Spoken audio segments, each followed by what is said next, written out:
이사야 53장은 메시아에 관한 예언입니다.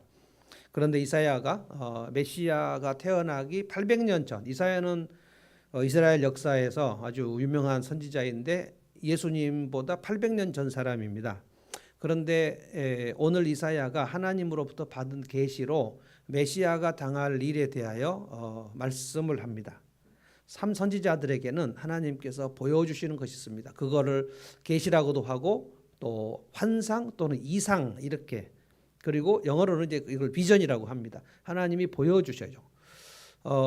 신약 시대에도 선지자들이 있었습니다. 그래서 하나님이 보여주십니다.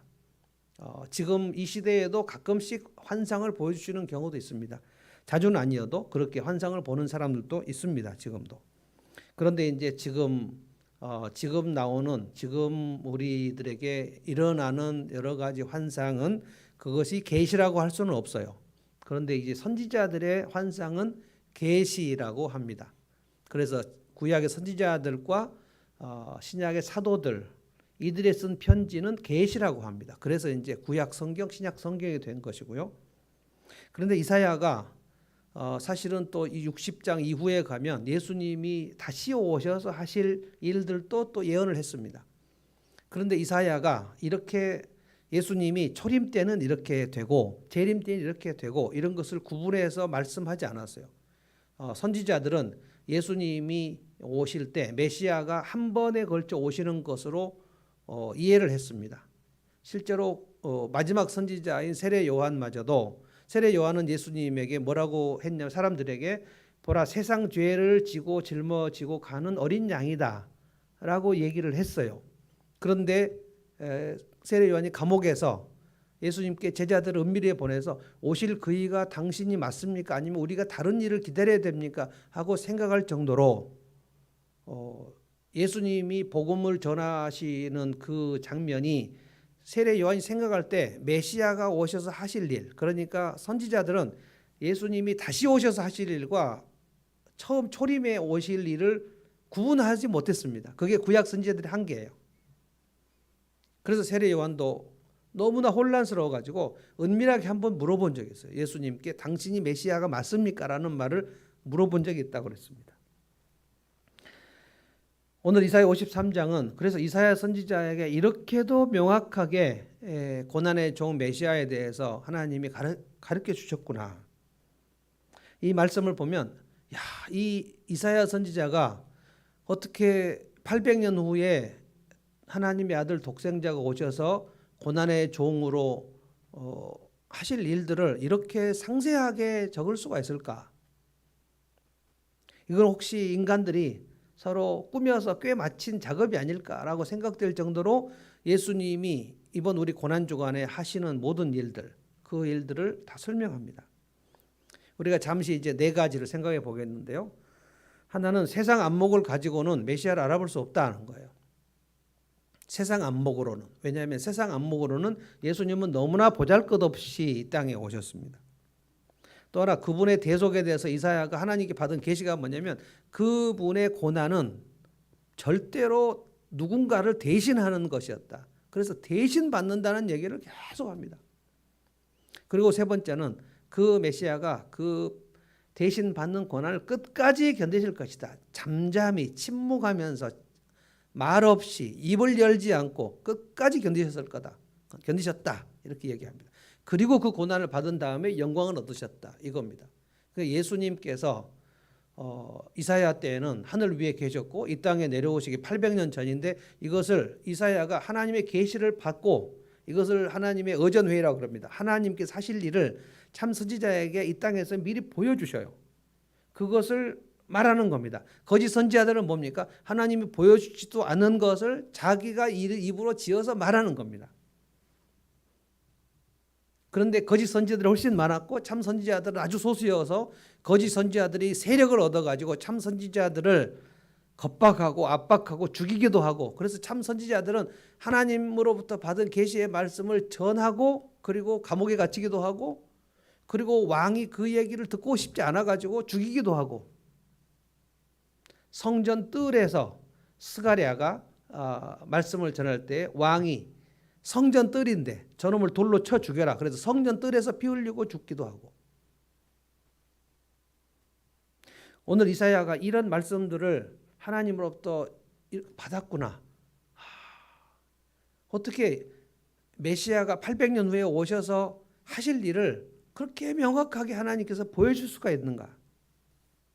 첫 번째 뭐냐면은 세상 안목을 가지고는 절대로 메시아를 알아볼 수 없다는 거예요. 1절부터 3절까지 보면 세상으로 보면, 세상 가치관으로 보면 이분은 하나님의 아들이라고 볼 수 없을 만큼 매력적이지 않아요. 그래서 1절부터 뭐라고 했냐면 우리가 들은 것을 누가 믿었느냐? 믿을 수 없는 주님의 능력이 누구에게 나타났느냐? 여호와의 팔이 누구에게 나타났느냐? 그런데 사람들이 그분을 보고 하나님의 아들이시구나라고 믿을 수 없을 정도로 이상해졌다는 거예요. 2절부터 보시면은 없는 게 너무 많아요. 지금 우리 개역 성경으로 PPT가 나오고 있나요? 그러죠? 바꿨어요? 네, 놀라운데. 제가 늘 수요예배 그 개역 성경으로 했는데 이것이 지금 매일 성경이 없어가지고 제가 착각을 해갖고 우리 지금 세 번역을 쭉 읽었거든요. 저는 이 세 번역 개역 성경을 다 같이 보고 있으니까 왔다 갔다 할 수 있는데 혹시 헷갈릴까 해서 지금 말씀드린 거예요.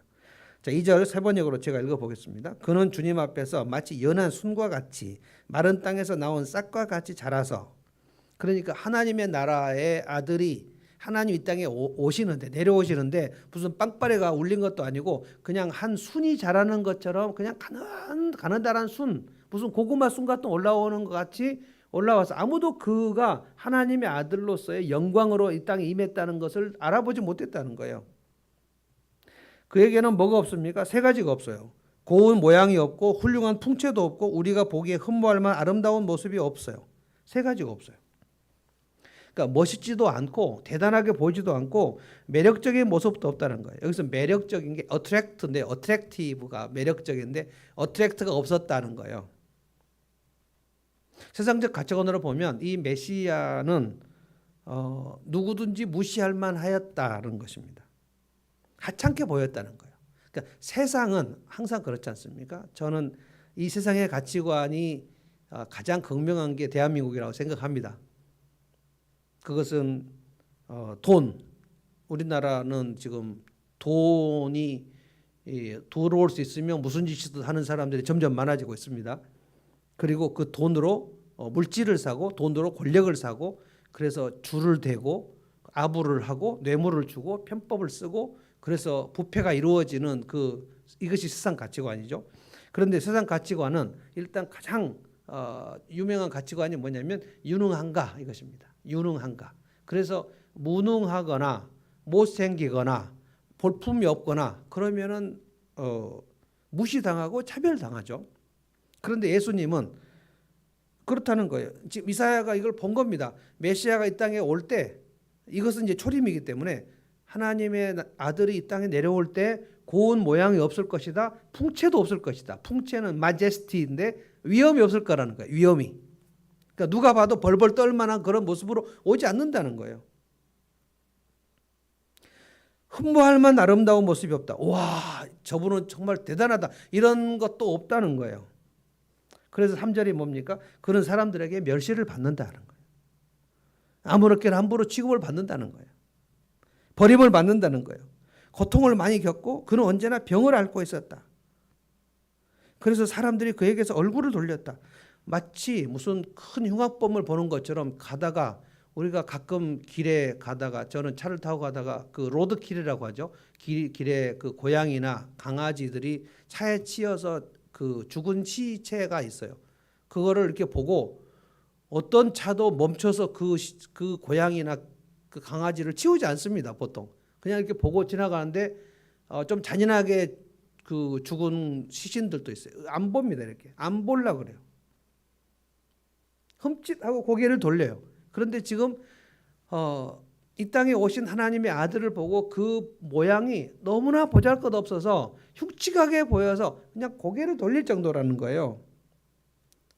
저는 오늘 이 말씀을 조금 묵상을 하면서 이 정도로 하나님께서 하나님의 나라의 왕이 이 땅에 오시는 이 방식을 이 정도로 뒤틀어 가지고 세상 가치관으로는 절대 예수님을 알아보지 못하게 했구나.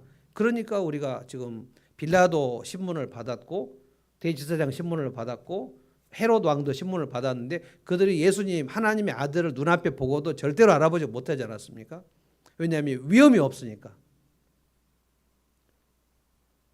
로마의 제국보다 더 위험이 있으면은 로마 제국의 총독이 머리를 조아리겠죠. 그런데 두드려 맞고 막 끌려다니고 그냥 결박당해서 아무 힘이 없이 이렇게 했었잖아요. 체포당할 때 베드로가 뭐라 그랬습니까? 단도 하나를 베드로가 준비합니다. 정신 하나도 없는 친구죠. 그런데 참 저는 예수님이 블랙 코미디를 했다고 생각합니다. 겟세마네 동산도 올라가는데 베드로가 주님 여기에 제가 단도 하나를 준비했습니다. 어떻습니까? 그러니까 예수님이 됐다 이렇게 얘기했어요. 베드로는 내가 참 준비를 잘했구나라고 생각하고 대제사장의 종 말고의 귀를 내리친 겁니다. 무슨 소용이 있습니까? 무슨 소용이. 그래서 예수님이 그 시간에 베드로에게 내가 아버지 하나님께 구해서 12영이나 되는 12영은 그 12군대를 얘기합니다. 천군 천사를 여기서 보내서 이들을 제압할 수 없겠느냐? 그러나 내가 그렇게 하면 아버지에서 이룰 수 없기 때문에 나는 그냥 힘없이 지금 잡히고 체포당하는 것이 아버지의 뜻이다. 너 지금 이 칼을 거둬라.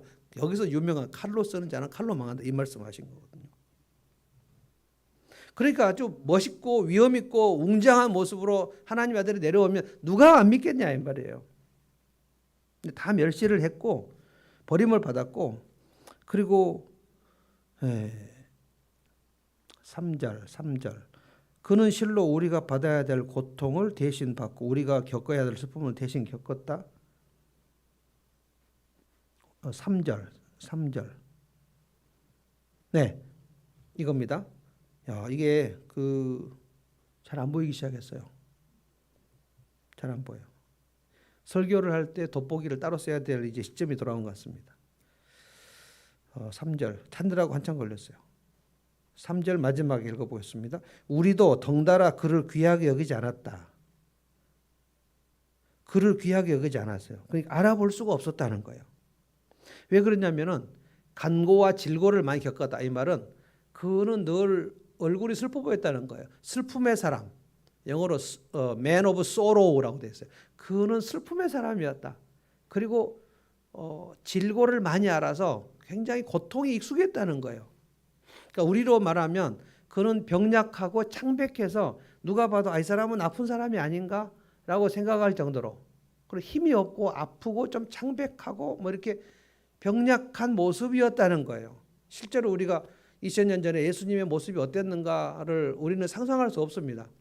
사실 우리가 본 예수님은 화가들이 그린 예수님인데 화가들이 대부분 서양 사람으로 그려가지고 예수님의 얼굴은 늘 서양 사람처럼 생각을 합니다. 근데 예수님의 그 실제 얼굴은 히브리 사람들이에요. 동양 사람입니다. 그러니까 지금 이스라엘 사람이나 아랍 사람들의 모습이 예수님의 원 얼굴과 똑같은데 사실 그 얼굴을 예수님이라 그려놓으면 우리가 어쩐지 친숙하지가 않아요. 우리는 서양 얼굴에 딱 어울립니다. 예수님은 마치 서양 사람일 것 같아요. 영국이나 뭐 스웨덴 사람처럼 생각이 됩니다. 그 금발이 뭐 복슬복슬하고 그리고 키가 좀 크고 마르고 아주 인자하게 생긴. 그래서 어떤 헐리우드 배우를 보면 자, 저 사람은 예수님 역할하면 참 좋겠다. 우리가 갖고 있는 그 인상이라는 게 있어요. 근데 그렇지 않을 거라는 거예요. 이사야가 본 800년 후에 메시아의 그 모습은 되게 초췌하게 보이고 병약하고 이 사람은 참 고생을 많이 했구나. 그리고 고생을 많이 한 그 어르신들 손 딱 잡으면 아주 토박하지 않습니까? 이분은 고생 많이 했구나. 고생을 많이 겪은 얼굴이었다. 그런데 그게 모습이 너무나도 아름답지 않아서 그냥 안 보고 싶다 할 정도의 그런 분으로 이사야는 그런 예수님을 본 거예요. 누가 그를 주목을 하겠느냐 이 말이에요. 이 말씀은 실제로 이사야는 그런 예언을 하진 않았습니다만 보여주지 않았으니까 예수님이 실제로 태어날 때 그 베들레헴의 말 여물통에 태어나지 않았습니까? 그걸 하나님께서 그 디자인을 하신 거예요. 왜 거기에 그 예루살렘의 베들레헴의 저기가 아기 누울 곳이 하나도 없었다. 그러면 하나님 아버지가 당신의 아들을 보내는데 그 타이밍을 못 맞춰가지고 그렇게 북적북적해서 아기 낳을 곳도 없게 만드셨다가 하나님이 실수하셨나? 이거는 있을 수 없는 거거든요. 하나님은 일부러 예수님이 누울 자리, 집안이나 병원 이런 데가 조금 높게 하시고 마구간 그 여물통에 누워 있게 하는 게 하나님 아버지의 메시지였다는 거예요. 지극히 이상한 곳에서. 그래서 이분을 성령이 아니고서는 아무도 알아볼 수 없도록 메시지를 주셨다는 거예요. 그리고 고향이 어디입니까? 나사렛이죠. 나사렛은 갈릴리 지역 가장 천대받고 실제로 예수님 제자의 나다나엘이 뭐라 그랬습니까? 나사렛에서 무슨 선한 것이 나올 수 있느냐? 그러니까 나사렛에서는 어떠한 유명한 사람도 한 번도 나온 적이 없었다는 뜻입니다.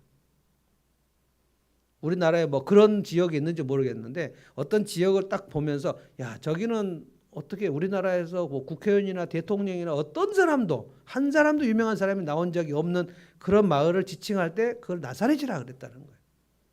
그리고 나사렛에서 뭐 했습니까? 30년 동안 아주 동네 사람들 모든 사람들이 심부름하는 목수 그냥 아주 허드렛 일을 도맡아 하는 화장실 청소하고 그다음에 무슨 뭐 연탄 가는데 그 구들장이 부서지면 그거 고쳐주고 모든 허드렛 일을 하는 그 일이 목수입니다.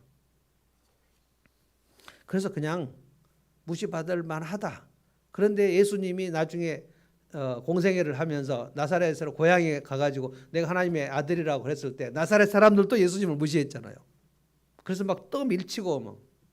그래서 나사렛에서 예수님이 여기서 내가 어떠한 하나님의 기적도 베풀 수 없다고 얘기할 만큼 나사렛 사람들도 예수님을 무시했단 말입니다.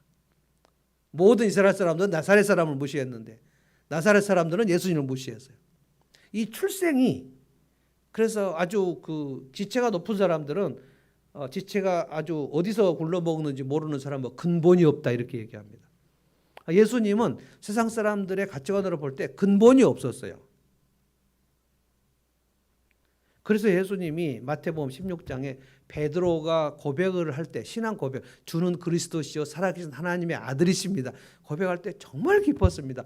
어떻게 내가 하나님의 아들인 것을 네가 알아보냐. 이것은 하나님께서 알려주신 거다. 오늘 우리로 말하면 성령이 역사해서 네가 나를 알아본 거다. 이 말씀을 우리가 오늘 우리들에게 적용을 해보자면 우리가 예수님을 나의 구주, 나의 하나님으로 고백하게 된 것은 어떤 강력한 성령의 역사가 있어서 내가 믿어지기 시작한 거예요. 믿어졌어요. 세상 눈에 볼 때 정말 하찮은 모습이었다는 것입니다. 그 다음에 두 번째 생각할 것은 그의 고난을 얘기했는데 4절부터 6절까지 보면 이 고난은 철저하게 대신 받는 고난이었다. 본인의 고난이 아니었다는 거예요. 4절 그거는 실로 우리가 받아야 될 고통을 대신 받고 대신 받았어요. 우리가 겪어야 할 슬픔을 대신 겪었어요. 우리가 이번 한 주간 동안 지금 주님의 고난을 생각하는데 배신, 계략, 그리고 권력 앞에 그리고 내일 본문에 보면 군중들의 그 소리를 지르고 십자가에 못 박아야 돼. 십자가에 못 박아야 된다. 사실 빌라도는 몇 번이고 예수를 석방해 보려고 그랬습니다. 내일 본문에 보면 빌라도가 예수를 무죄라고 확신을 했어요. 거기서 무죄라는 뜻은 자기 총독의 입장에서 볼 때 유대인들에게서 죄는 뭐냐면 로마 제국에 혹시 반역의 반란죄가 있는가를 보는 게 총독의 임무입니다. 그들의 종교적인 문제를 간섭하고 싶지 않았고 지금 내가 통치를 하는데 무슨 반란이 있는가 역모의 죄가 있는가를 보는데 예수님한테는 전혀 그런 증거를 찾을 수 없었어요. 그래서 실제로 빌라도는 몇 번이고 사면을 해주려고 그랬습니다. 그런데 막 군중들이 엄청나게 로마 총독 빌라도를 압박을 했습니다.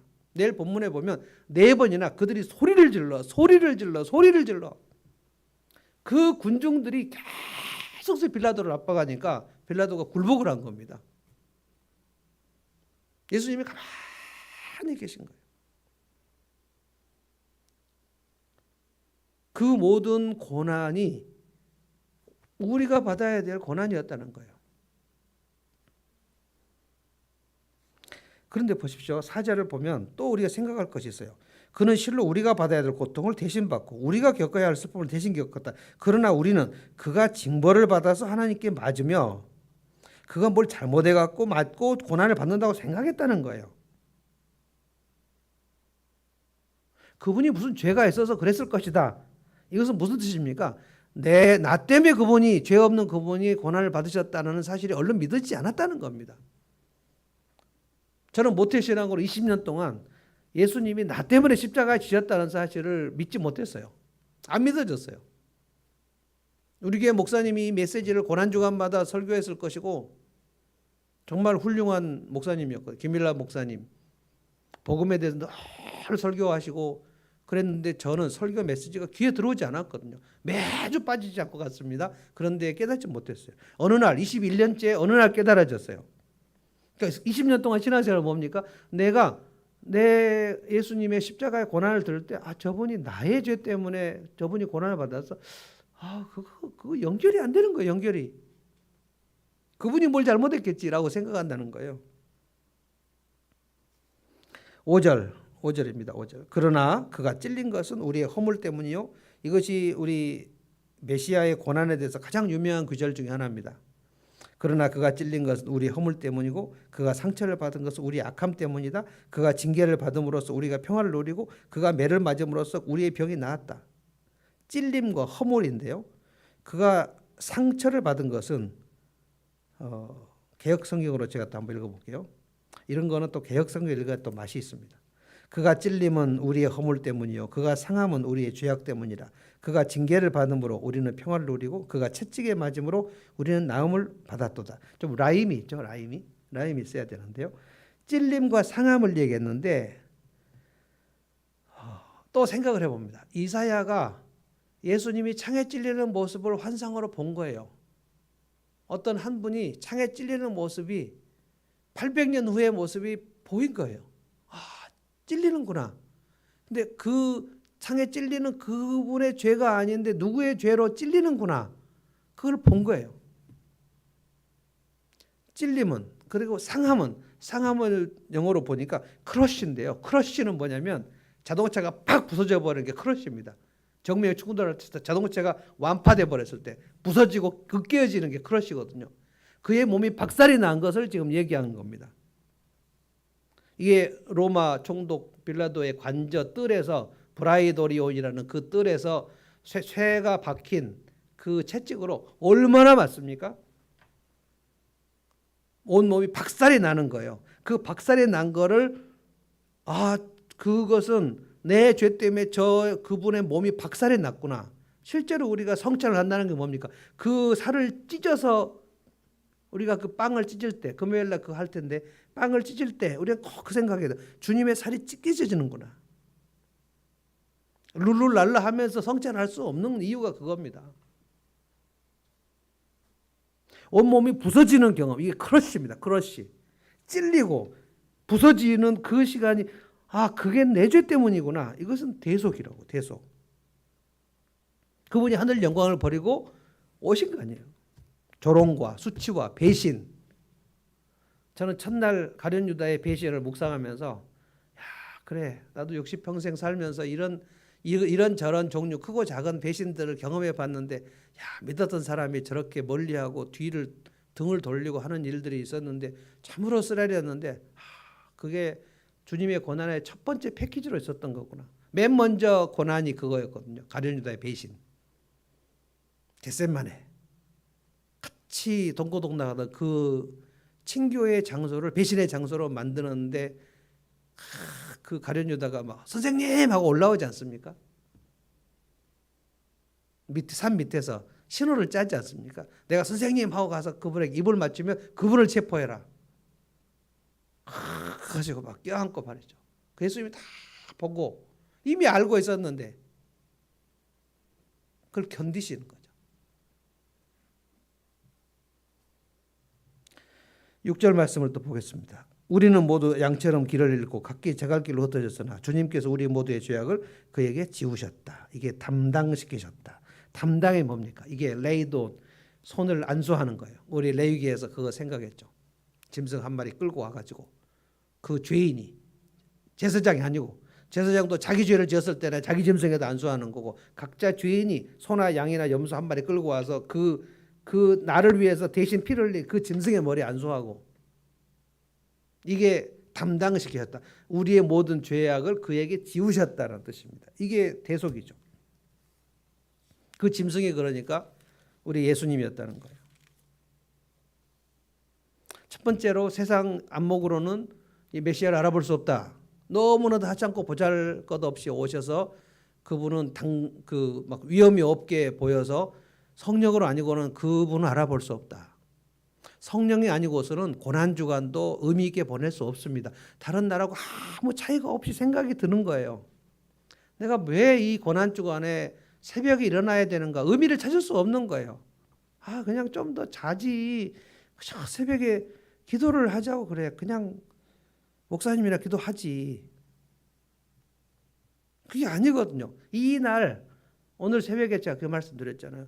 그 10월 10일 날 대속주일에 하나님께서 그날 일주일 내내 뭐라고 하셨냐면 너희는 스스로 괴롭게 하라.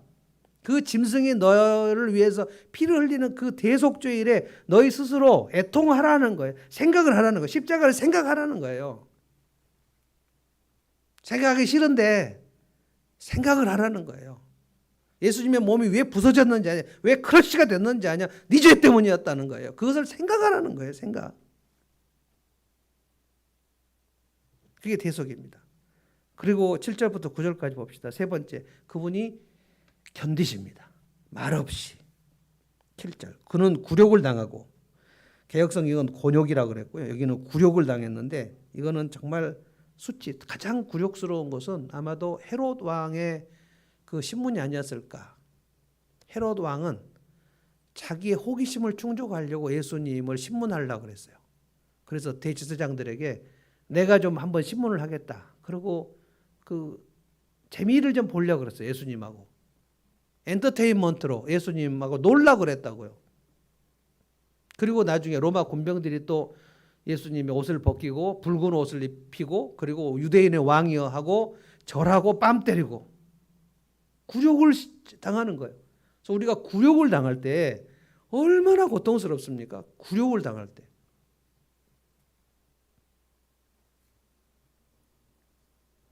나중에 9절 보면 또 뭐라 그랬습니까? 그는 폭력을 휘두르지도 않았고 거짓말도 하지 않았지만 사람들은 그에게 악한 사람과 함께 묻힐 무덤을 주었고, 예수님 좌편 우편에 강도 2명 있었는데 그 당시에 강도는 다 로마 반역죄들입니다. 그러니까 십자가로 사형을 한다는 것은 로마 제국의 반역과 관계되지 않으면 사형을 하지 않습니다. 그러니까 그 십자가 사형을 하지 않습니다. 그러니까 그들도 다 강도인데 반란범 강도들입니다. 그리고 예수님 때문에 6월절 특사로 한 명 나온 사람, 그 사람도 바라바는 강도라 그랬는데 그 강도라는 뜻도 일반 그 보석 훔치는 강도가 아니고 반란범을 얘기하는 겁니다. 근데 그렇게 흉악무도한 사람들과 함께 취급을 당하는 거, 이것도 참으로 굴욕입니다. 그걸 그냥 잠잠히 견디시는 거예요. 도살장에 끌려간 어린 양처럼. 이게 레위기의 그 대속의 제사에 또 나오는 거 아닙니까? 그냥 어린 양이 그냥 끌려갈 때 그냥 가만히 이렇게 있는 거예요. 털 깎는 자 앞에서 잠잠히 있는 어린 양처럼 예수님이 그냥 담담하게 있는 거예요. 그 가룟 유다의 배신을 받을 때도 담담히 보내시죠. 차분히 보내시죠. 뭐라고 말씀을 안 하시죠. 베드로가 3번 예수님을 부인할 때도 꼭 저는 그 말씀을 하는데요. 3번째 예수님하고 베드로하고 눈이 마주쳤다는 기록이 나옵니다. 근데 예수님이 아무 말도 안 하시죠. 뺨 맞을 때, 피투성이로 골고다가 십자가를 지고 가실 때 얼마든지 천군 천사를 동원하실 수 있지만 절대로 동원하지 않으셨죠. 폭력도 쓰지 않았고 거짓도 없었고, 근데 흉악범들하고 함께 십자가에 그 새 십자가 있었지 않았습니까? 그냥 다 견디시죠.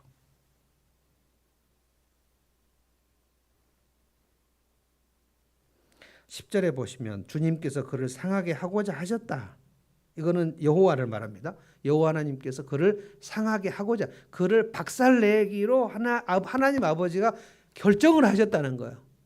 제가 지난 주일에 그 말씀 나눈 것 같은데 삼위일체 하나님께서 그 아버지의 뜻을 아들에게 전달했어요. 네가 사람이 되는 것이 내 뜻이다. 아버지 그렇게 하겠습니다. 순종하고. 그런데 네가 사람이 돼서 사람들에게 뺨 맞고 침을 뱉음을 당하고 조롱당하고 그 죄인들을 위해서 네가 죽는 것이 내 뜻인데 어떻게 하겠냐? 하겠습니다, 아버지. 그거 십자가 겟세마네 동산에서 한번 아버지께 얘기하지 않았습니까? 주여 내 뜻 이거 지나가면 어떻습니까? 라는 말씀 한번 하죠. 왜냐하면 그 너무 고통스러운 거예요. 하나님으로부터 격리되는 거. 하나님이 밀쳐내시는 거죠. 엘리 라마 사박다니. 그렇게 할 때 하나님 아버지께서 그 아들을 구원하러 가실 무슨 동원 능력이 없어서 그냥 가만히 계십니까? 십자가에서 예수님이 뛰어내릴 그 능력이 없습니까? 그 군중들이 조롱하지 않습니까? 네가 하나님의 아들이면 여기서도 지금 뛰어내려봐. 뛰어내려봐. 예수님 뛰어내릴 수 있는데 뛰어내리는 뭐 그게 슈퍼맨도 아니고 그냥 견디시는 거잖아요.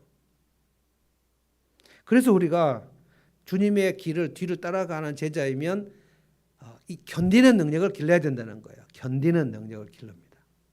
그때 오래 참음의 열매가 맺혀지죠.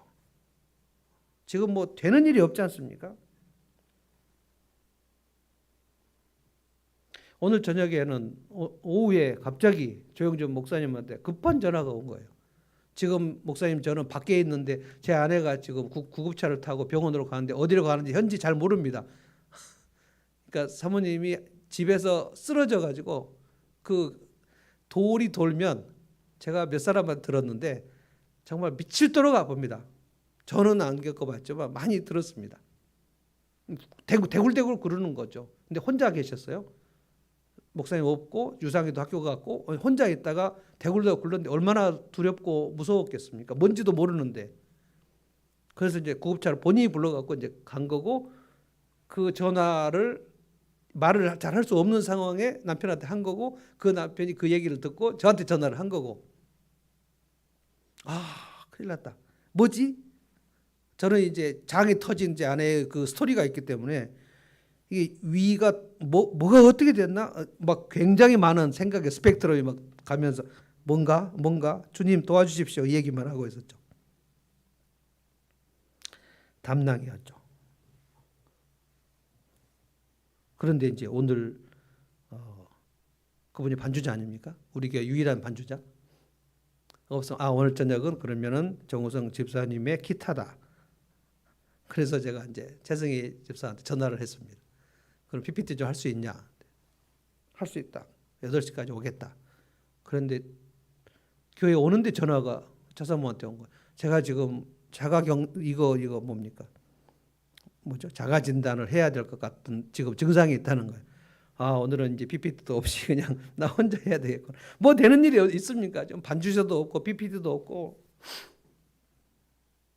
아마 각 교회마다 이런 일들이 있을 거고 각 사업마다 이런 일이 있을 거고 우리 교회 성도님 한 분은 지금 막 부도 나는 그런 일을 막 겪으면서 정신을 차릴 수 없다. 제가 카톡을 하거든요.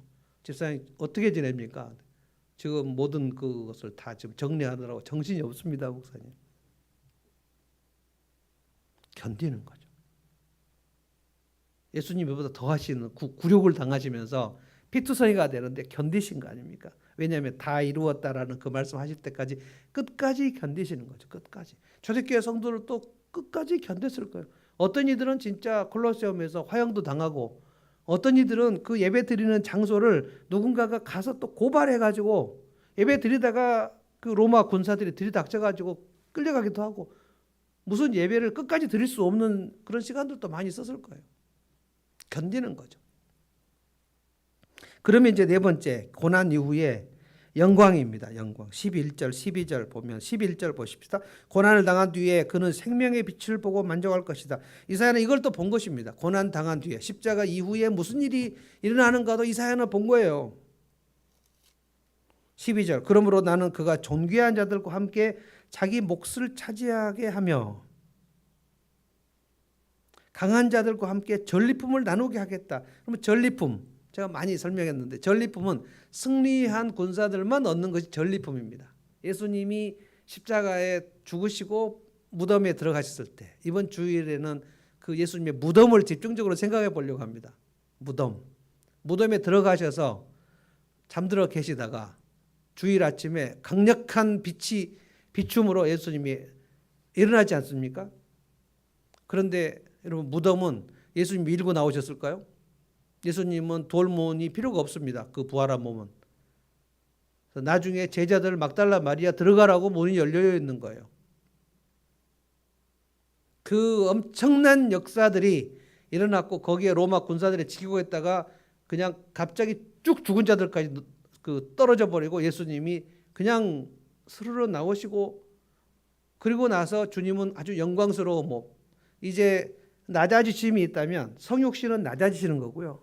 더 낮아지시는 거 뭡니까? 성육신에서 십자가로 낮아지시는 거고 이게 이제 빌립보서에 다 나오는 거죠. 낮아지심이 있고 신학적으로는 높아지심이 있습니다. 이걸 저희들이 신학교에서 승귀라고 봐야 돼요. 승귀.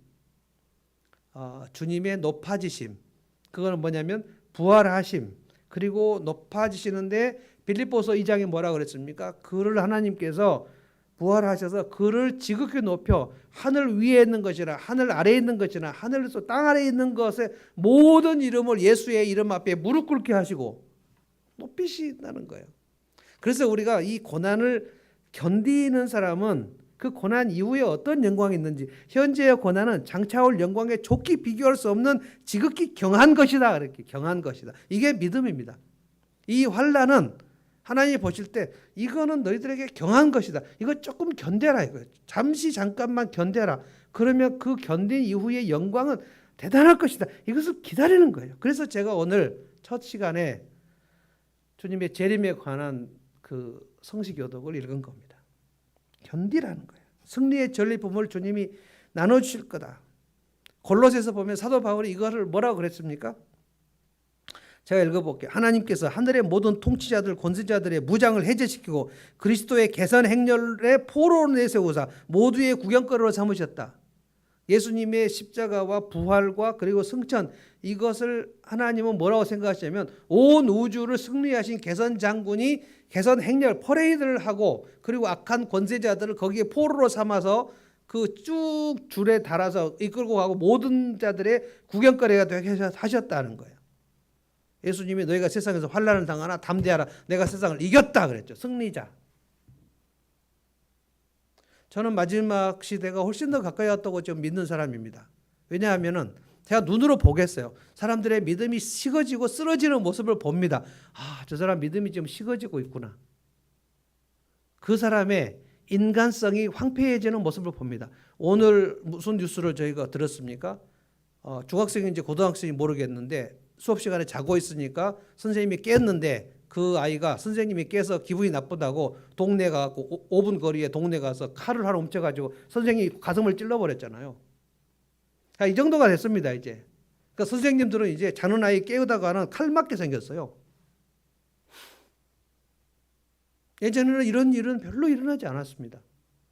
선생님, 선생님의 그늘을 받고 안 받고 이런 소리는 지금 다 지나가 버렸죠. 완전히 권위도 무너지고 인간성이 점점 황폐해져 가는 것을 지금 보십니까? 그래서 굉장히 애를 쓰고 굉장히 따뜻한 사람이 되려고 하고 굉장히 하나님께 가까이 가려고 애를 쓰지 않는 사람은 자기도 모르게 하나님께 점점 멀어지고 식어지고 인간성이 좀 황폐해져 가지고 어쩔 수 없어요. 양극화가 일어나는 겁니다. 이것을 견뎌내야 된다는 거예요. 견뎌내야 된다는 거예요. 특별히 이번 한 주 내내 월요일부터 금요일까지 그 주님이 어떻게 견뎌내셨는가를 보자는 거예요. 밤새도록 대제사장의 집에 이미 배신을 당했고 엎친 데 덮치는 거 아닙니까? 배신을 당했고 제자들은 다 나를 모른다고 부인하는 그것을 다 들었고 베드로하고 눈 마주쳤고 그리고 끌려가는데 대제사장 집에 가서 끌려가고 또 안나스 가야바 이리저리 끌려가고 헤롯이 오라고 그래가지고 또 희롱을 하고 그리고 빌라도에 가서 끌려가고 밤새도록 끌려다니고 그리고 빌라도의 군사들이 와갖고 막 뚫어 패고 옷을 벗겼다가 입혔다가 어떻게 해야 될 수 없는 그 시간을 생각하십시다. 저건 내가 겪을 건데 주님이 대신 겪었다. 저건 나구나. 내가 하나님을 떠나서 그렇게 된 것이구나. 내일 본문을 제가 묵상하다가 그래, 군중들은 논리도 없고 대의도 없구나. 얼마나 외쳤는지 몰라. 이 군중들이 어떤 군중들이냐면 예수님이 며칠 전에 예루살렘에 입성할 때 호산나 호산나 다윗의 자손이여 하고 막 찬송하던 군중들입니다. 그 군중들이 산헤드린 대제사장의 편에 딱 서는 거예요. 군중들은 아무런 대의가 없습니다. 무리들이 얼마나 대제사장 편을 들어서 십자가에 죽여야 된다 소리쳐 빌라도를 압박했는지 몰라요. 그 시간들 예수님이 다 견딥니다. 도살장에 끌려간 어린 양처럼. 이사야 선지자가 이걸 다 봤다는 거예요. 얼마나 마음이 고통스러웠을까. 지금 그 때가 언제입니까? 이스라엘 백성들이 유다 예루살렘이 하나님을 완전히 떠났을 때입니다. 이사야 1장 뭡니까? 너희가 머리끝부터 발끝까지 온몸이 병들었는데 더 맞으려고 더 죄를 짓는구나. 이스라엘 백성들이 완전히 타락해버리고 부패해버린 그 시간에 800년 후에 메시아가 오셔서 이 부패한 이들을 위해서 대신 죽을 그 환상을 보고 어떻게 이것을 설명해야 되는가? 왜냐하면 이 이스라엘 백성은 이 얘기를 들었을 때 아무것도 깨닫지 못하는 거거든요. 하나님이 말씀하신 거거든요. 네가 전해라. 그런데 듣기는 들어도 깨닫지 못할 것이다. 그러면 이 이사야는 이 얘기를 전하고 봤으니까 전하지 않을 수 없죠. 전하고 나서 그냥 통곡할 수밖에 없죠. 주님, 내가 이 말씀을 들었는데 내가 전했는데 아무도 깨닫지 못했습니다. 어떻게 해요? 이 말씀을 듣고 뭔가 피드백이 와야 되는데 듣기는 들어도 깨닫지 못하는 사람들에게 지금 전화를 하라는 거예요. 저도 약간 그런 느낌이 좀 드는 거예요. 제가 이 말씀을 계속 묵상합니다. 묵상하고 막 가슴이 뜨거워요. 그런데 전하려고 보니까 반주자는 또 아파서 병원에 실려갔죠. 그 다음에 어떤 사람 또 코로나 걸렸죠. 저는 그 고등학생하고 상담하려고 내일 올 수 있냐 그랬더니 아닙니다. 코로나 확진입니다. 어떻게 뭐 해볼 방법이 없어요. 이것을 깨닫지 않은 거예요. 세상 안목으로 보면 메시아를 할 수 없다. 그리고 예수님은 대신 고난받은 거다. 나 대신 고난받은 거다. 그리고 끝까지 견디셨다. 그리고 주님께서 여호와 하나님께서 그 예수님을 지극히 높이셨다. 그러니까 견뎌보자 이것입니다. 자, 반주 없이